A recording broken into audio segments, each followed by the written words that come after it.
നമ്മളെയൊക്കെ ഉള്ളിലുള്ള ഏറ്റവും അപകടകാരിയായ ഒരു വികാരത്തെക്കുറിച്ചാണ് നമ്മളിന്ന് സംസാരിക്കാൻ പോകുന്നത്. കോപം. അതിനെ കീഴടക്കാൻ ശരിക്കും എന്താണ് വേണ്ടത്? അതിശയിപ്പിക്കുന്ന ഒരു കഥയിലൂടെ നമുക്കിതിന്റെ ഉത്തരം കണ്ടെത്താം. അപ്പോ നമ്മളീ കാണുന്നൊരു വിശകലനം എടുത്തിരിക്കുന്നത് ആരുടെ പുസ്തകത്തിൽ നിന്നാണെന്നോ? 1997 ആദരണീയനായ സന്യാസി ശ്രീ സ്വാമി ശിവാനന്ദൻ പ്രസിദ്ധീകരിച്ചൊരു പുസ്തകത്തിൽ നിന്നാണ്. വളരെ ലളിതമായൊരു കഥയിലൂടെ മനുഷ്യന്റെ സ്വഭാവത്തെക്കുറിച്ചുള്ള നമ്മളെയൊക്കെ ഞെട്ടിക്കുന്നൊരു സത്യം അദ്ദേഹം ഇതിലൂടെ പറഞ്ഞു തരുന്നുണ്ട്. ശരി, അപ്പോൾ കഥയിലേക്ക് കടക്കാം. കഥയിലെ പ്രധാന കഥാപാത്രം ശാന്താനന്ദൻ എന്നൊരു സാധുവാണ്, അതായത് ഒരു സന്യാസി. അദ്ദേഹം ഒരു ദിവസം വളരെ ധൈര്യത്തോടെ ഒരു പ്രഖ്യാപനം നടത്തി. അദ്ദേഹം എന്താ ചെയ്തതെന്നറിയാമോ?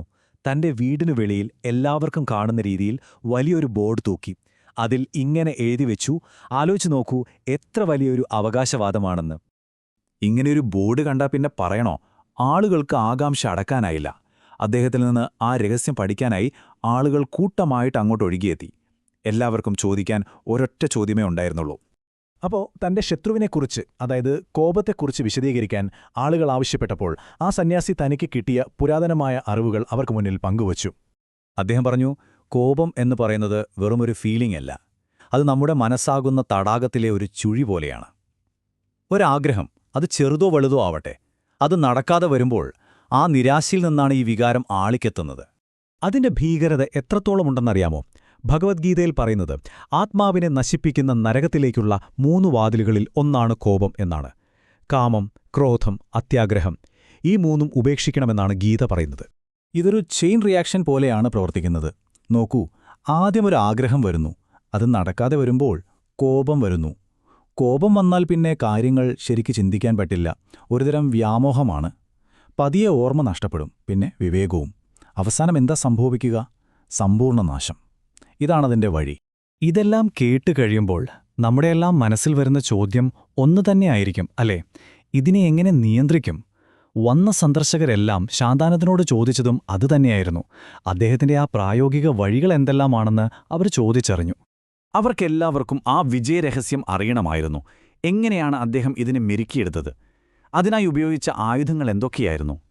അദ്ദേഹം അതൊന്നും മറച്ചുവെച്ചില്ല. സന്തോഷത്തോടെ തന്റെ രീതികൾ അവർക്ക് പറഞ്ഞുകൊടുത്തു. അതിൽ വളരെ ലളിതമായ കാര്യങ്ങളുണ്ടായിരുന്നു.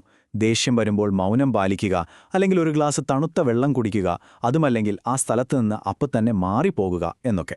അതോടൊപ്പം ഞാൻ ആര് എന്ന് സ്വയം ചോദിക്കുന്നതും, നല്ല ഭക്ഷണം കഴിച്ച് നല്ലത് മാത്രം ചിന്തിച്ച് മനസ്സിനെ ശുദ്ധീകരിക്കുന്നതും, എല്ലാത്തിലും ഒരേ ആത്മാവിനെ കാണാൻ ധ്യാനിക്കുന്നതും പോലുള്ള ആഴത്തിലുള്ള വഴികളും അദ്ദേഹം പങ്കുവച്ചു. പക്ഷേ കഥ ഇവിടെ തീരുന്നില്ല.